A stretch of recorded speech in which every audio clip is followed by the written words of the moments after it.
Welcome back, students. So here we are starting off with the third video of chapter Force and Laws of Motion. We're gonna start off with third law of motion today. The first law of motion जो हमने पढ़ा था, first law of motion हमें बताता है the cause of motion.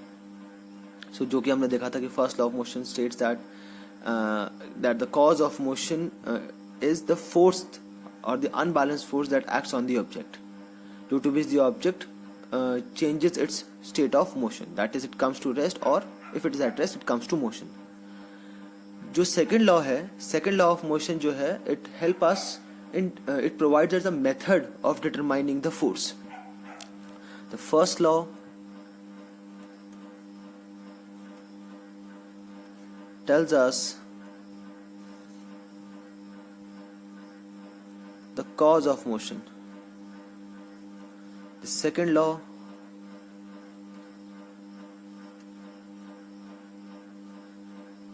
provides us a method to determine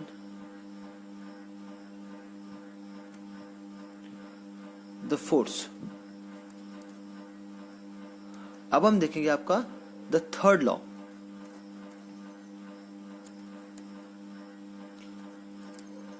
The third law of motion, it states that third law of motion states that when one object exerts a force on other object,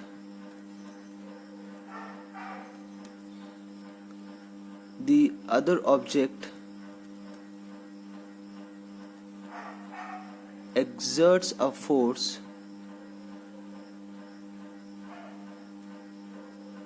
back on the first, which is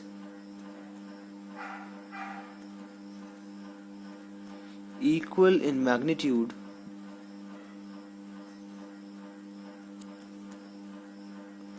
but opposite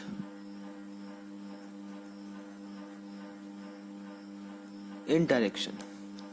तो third law of motion ये कहता है कि अगर दो objects हैं, object A और object B, अगर एक ऑब्जेक्ट आपका दूसरा ऑब्जेक्ट पे फोर्स एक्सर्ट कर रहा है तो दूसरा ऑब्जेक्ट भी आपका पहले ऑब्जेक्ट पे फोर्स एक्सर्ट करेगा, और ये जो दोनों फोर्सेस होंगे, सपोज मान लीजिए F1 और बी जो फोर्स एक्सर्ट कर रहा है वो है F2, तो ये जो दोनों फोर्सेस होंगे वो आपके बराबर होंगे, लेकिन आपका they will be opposite in direction. ये आपका थर्ड लॉ ऑफ मोशन बताता है. Simply you can also state it as to every action there is equal and opposite reaction. यहाँ पे एक्शन एंड रिएक्शन से मतलब है द फोर्सेस. अगर एक ऑब्जेक्ट दूसरे ऑब्जेक्ट पर कोई फोर्स एक्सर्ट कर रहा है तो दूसरा ऑब्जेक्ट भी आपका पहले ऑब्जेक्ट पे एक फोर्स एक्सर्ट करेगा, जो कि आपका मैग्नीट्यूड में बराबर होगा बट डायरेक्शन में आपका ऑपोजिट होगा. इसको ये जो दो फोर्सेस होंगे वो आपके एक्शन और रिएक्शन फोर्सेस कहलाते हैं. इसको समझने के लिए हम एक एनसीईआरटी में आपको बहुत अच्छा एग्जांपल, आपका स्प्रिंग बैलेंस का एग्जांपल दिया हुआ है. उस स्प्रिंग बैलेंस के एग्जांपल से ज्यादा बेटर हम उसको समझ सकते हैं. कंसिडर दो स्प्रिंग बैलेंसेस कंसिडर करिए. एक स्प्रिंग बैलेंस है आपका B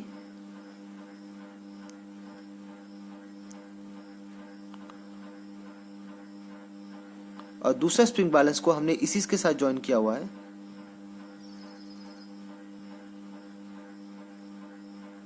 spring balance A.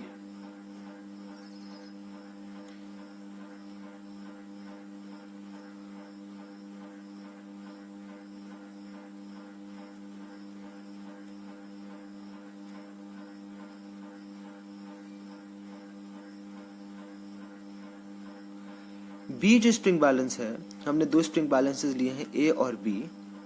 B जो स्प्रिंग बैलेंस है, उस स्प्रिंग बैलेंस को हमने किसी रिजिड सपोर्ट के साथ आपका फिक्स कर दिया है, अटैच कर दिया है, और उस स्प्रिंग बैलेंस के साथ हमने एक और स्प्रिंग बैलेंस जो है वो आपका अटैच किया है, जिसका एक एंड जो है वो आपका फ्री है, यानी वहां से हम इसको पुल कर सकते हैं।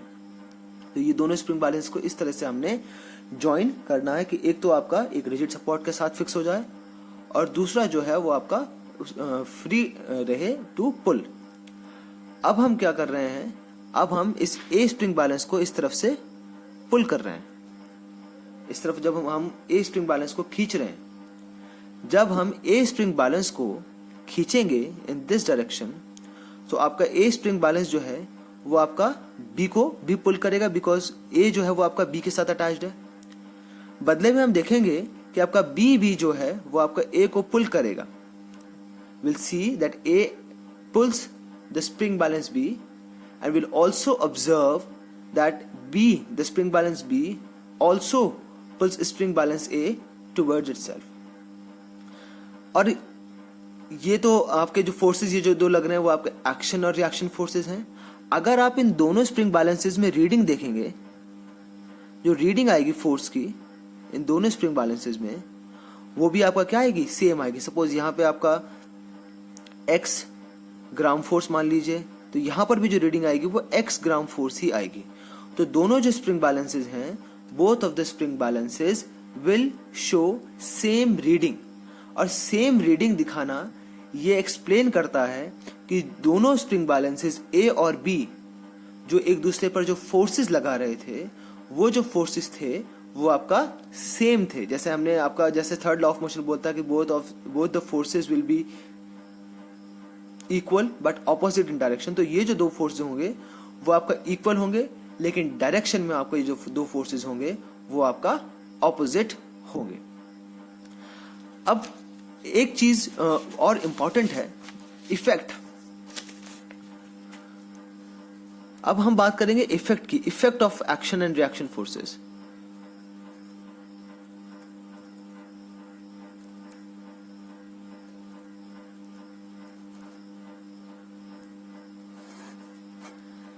This is also very important. देखिए, अब जो दो बॉडीज हैं, सपोज एक बॉडी है A whose mass is m, और दूसरी बॉडी है b whose mass is small m, such that m is greater than m।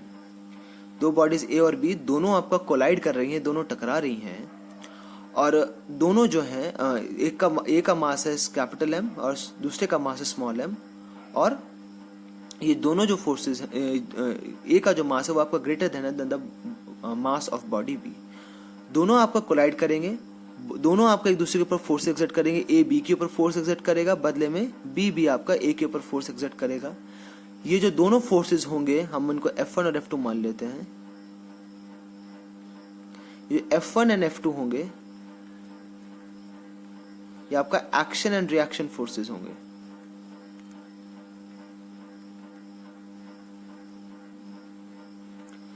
लेकिन जब ये दोनों आपको कोलाइड करेंगे तो we will notice a change in the acceleration of the body.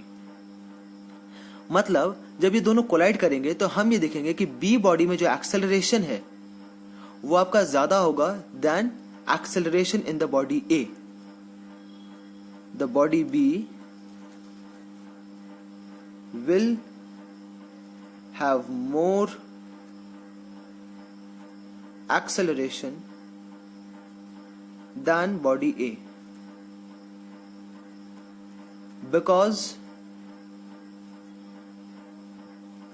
mass of body B is lesser than body A। जब ये दोनों आपको कोलाइड करेंगे, दोनों एक्शन रिएक्शन फोर्सेस तो लगेंगे, दोनों फोर्सेस मैग्नीट्यूड में इक्वल भी होंगे, F1 और F2 मैग्नीट्यूड में बराबर होंगे, डायरेक्शन में ऑपोजिट होंगे। लेकिन इन दोनों फोर्सेस की वजह से, ये दोनों फोर्सेस लगने की वजह से जो आपका एक्सेलरेशन होगा वो आपका दोनों बॉडीज पर अलग अलग होगा। जिस बॉडी का मास कम है उस बॉडी में आपका एक्सेलरेशन ज्यादा होगा, और जिस बॉडी में मास ज्यादा है उसका एक्सेलरेशन कम होगा। इसको हम ऐसे भी समझ सकते हैं कि आपका जैसे आपका कोई फुटबॉल का गेम है या कोई और गेम है जिसमें आपका एक ज्यादा वेट का जो प्लेयर है वो आपका कम वेट के प्लेयर से आपको कोलाइड कर रहा है, तो हम देखेंगे जो कम वेट का प्लेयर है वो थोड़ा ज्यादा पीछे जाके गिरता है। दोनों कोलाइड कर रहे हैं, both of them are exerting force on each other, लेकिन जो आपका कम वेट का जो प्लेयर होगा वो थोड़ा ज्यादा पीछे जाके गिरेगा क्योंकि उसका मास कम है, तो उसमें एक्सेलरेशन ज्यादा होगा। जिसका मास ज्यादा है, जिस प्लेयर का मास ज्यादा था, उसमें एक्सेलरेशन इतना नहीं होगा, वो इतना पीछे जाकर नहीं गिरेगा जब वो दोनों कोलाइड करेंगे। इसका एग्जाम्पल हम ऐसे एक और बेटर एग्जाम्पल से हम इसको समझ सकते हैं। गन,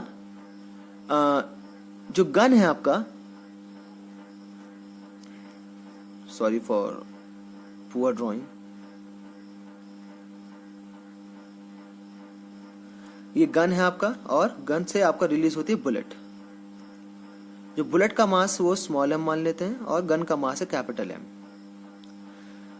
गन से आपका बुलेट जो है वो फायर की जाती है और बुलेट जो है वो आपका हम देखते हैं कि बहुत ज्यादा स्पीड से, या आप ये कहें कि बहुत ज्यादा एक्सेलरेशन शो करती है और काफी ज्यादा दूरी कवर करती है, क्योंकि बुलेट का आपका जैसे आपका गन ने बुलेट पर फोर्स एक्सर्ट किया तो गन आपका एक्सेलरेट हुई। इन रिएक्शन बुलेट ने भी आपका गन पर आपका फोर्स एक्सर्ट किया, जिसको हम रिएक्शन फोर्स कहेंगे। तो यहाँ पर आपका फोर्स गन के ऊपर भी लग रहा है, रिएक्शन फोर्स, और आपका एक्शन फोर्स आपका बुलेट के ऊपर लग रहा है। तो फोर्सेस दोनों के ऊपर लग रहे हैं, गन के ऊपर भी और बुलेट के ऊपर भी। लेकिन हम देखते हैं कि बुलेट का मास क्योंकि बहुत कम है as compare to that of gun, तो बुलेट जो है वो बहुत दूर तक जाती है, बहुत ज्यादा एक्सेलरेशन शो करती है as compare to your gun. तो और गन जो है वो आपका हल्का सा रिकॉइल होती है। गन सिर्फ रिकॉइल होगी, वो इतना दूर नहीं जाती है as compare to bullet, because the mass of gun is very less as compare to mass of the is very gun का जो मास है वो आपका बुलेट के मास के कंपैरिजन में बहुत ज्यादा है। तो जो एक्सेलरेशन है गन में वो बहुत कम होगा और बुलेट में जो एक्सेलरेशन है वो आपका ज्यादा होगा। हम जानते हैं formula F equals to ma and A equals to force upon mass. जो acceleration in a body is inversely proportional to the mass. जिसका मास ज्यादा होगा उसमें एक्सेलरेशन कम होगा और जिसमें मास कम होगा उसमें एक्सेलरेशन ज्यादा होगा।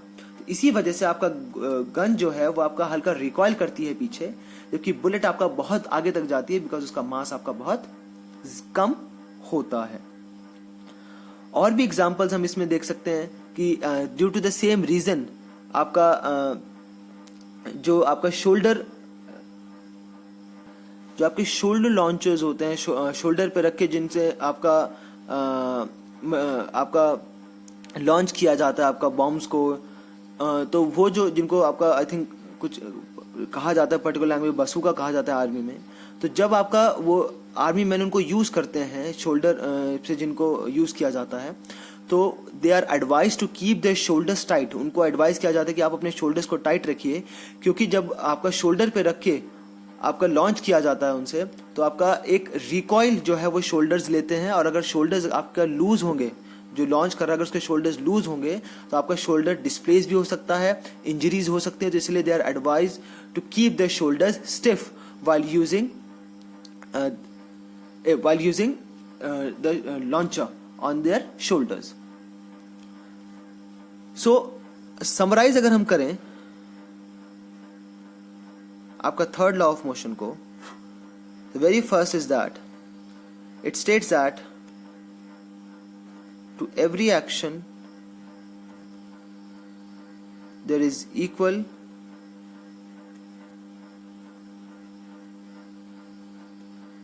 and opposite reaction. Secondly, these action and reaction forces act on two different bodies. ये जो एक्शन और रिएक्शन फोर्सेस है ये कभी भी सिंगल बॉडी पे नहीं लगते, ये हमेशा आपका दो बॉडीज पर, दो सेपरेट बॉडीज पर लगेंगे। The acceleration produced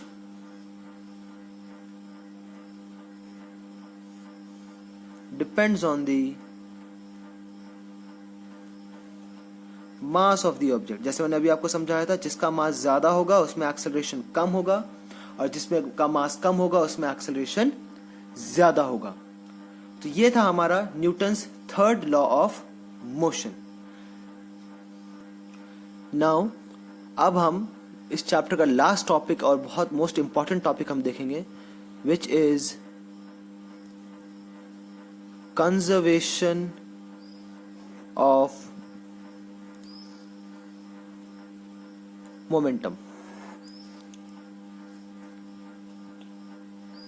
conservation of momentum start करने से पहले हम मोमेंटम देख लेते हैं, रिवाइज कर लेते हैं, as we have done in the previous videos as well. Momentum of an object is the sum of is the product of its mass and velocity. Product of mass and velocity of an object is called momentum. सबसे पहले conservation of momentum में हम सबसे पहले इसका statement देखेंगे, which is very important. According to law of conservation of momentum, the sum of momenta of two objects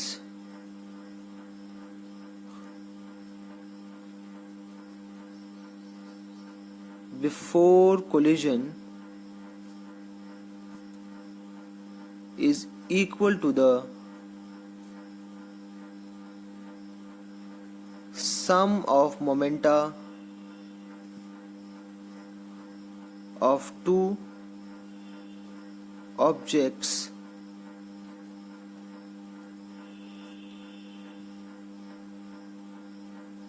after collision, provided there is no external unbalanced force acting on it. अगर सिंपली मैं इसको बोलूं, the momenta, the word momenta, don't get confuse with momenta, it is plural of momentum. ये आपका momentum का plural है। एक से ज्यादा मोमेंटम जब हम बात करेंगे तो वो मोमेंटा हो जाता है। दो ऑब्जेक्ट्स का टकराने से पहले का मोमेंटम आपका बराबर होगा उनके टकराने के बाद के मोमेंटम के। अगर आप दो ऑब्जेक्ट्स ले रहे हैं, ए और बी, उन दोनों के टकराने से पहले के मोमेंटम का सम बराबर होगा उन दोनों के टकराने के बाद के मोमेंटम के सम के। This we have to prove. चलिए अब हम इसका प्रूफ शुरू करते हैं।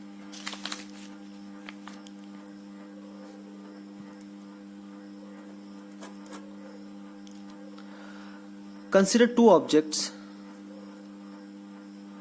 दो ऑब्जेक्ट्स कंसिडर करिए, of masses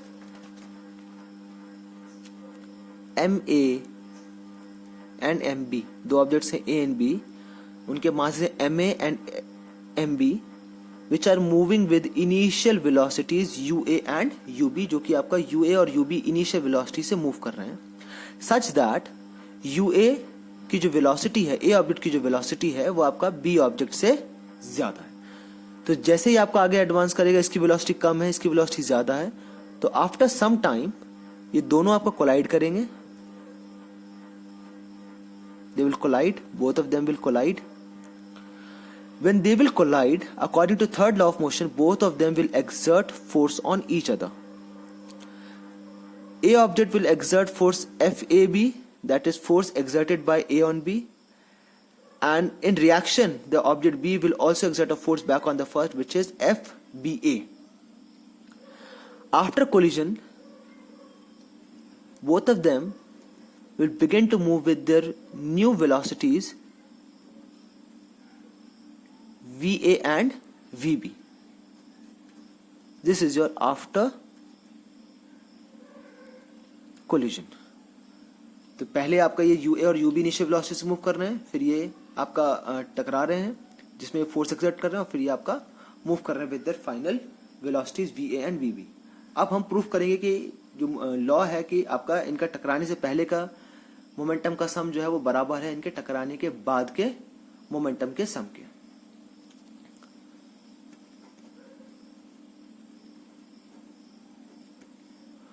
For object A and for object B, initial momentum A object का इनिशियल मोमेंटम होगा mass into initial velocities MAUA. Final momentum will be MAVA. Final momentum is mass into final velocity. Change in momentum. Change in momentum will be final minus initial. That is MAVA minus MAUA. Rate of change of momentum. The momentum or the collision between A and B lasts for t seconds. So the rate of change of momentum will be MAVA minus MAUA upon t. According to second law of motion,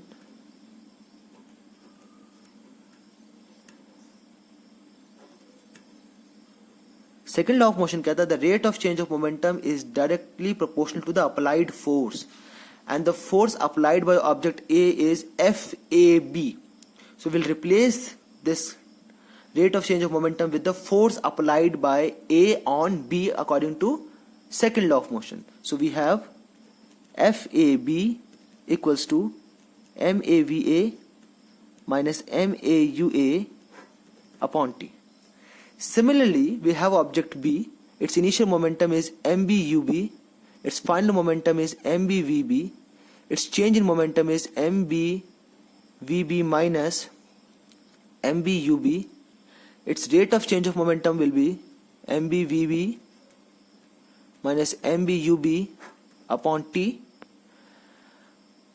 Also, for similar to object A, according to second law of motion, the rate of change of momentum is directly proportional to the applied force, and the force applied by object B on A is FBA.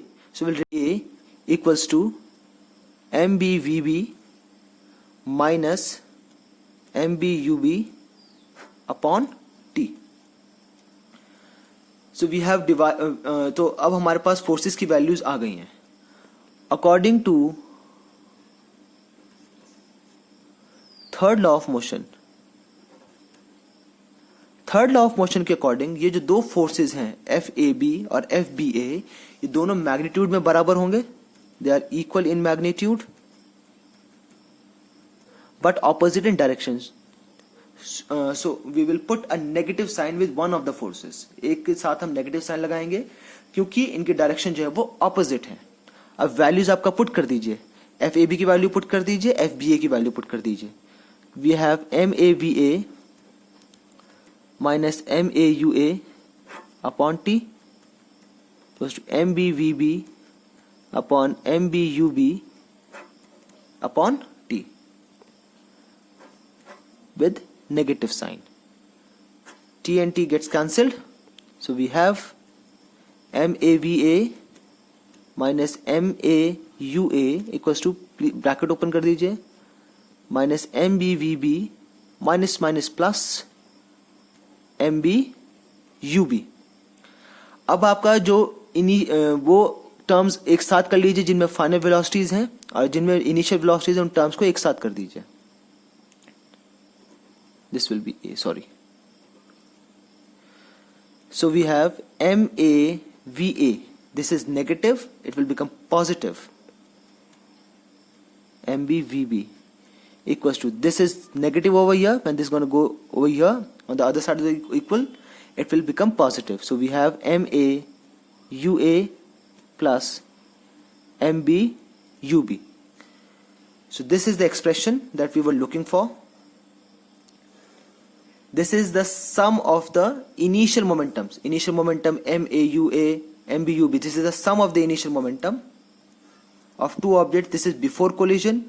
It is equal to the sum of momentum of two objects after collision, MAVA, MBVB. This is the sum of the momentum after collision. So this is what we have to prove. The sum of momenta of two objects before collision is equal to the sum of momenta of two objects after collision. So students, this is the law of conservation of momentum. This is very important from examination point of view. So here our chapter ends. In the next video we are going to focus on the numericals. Thank you.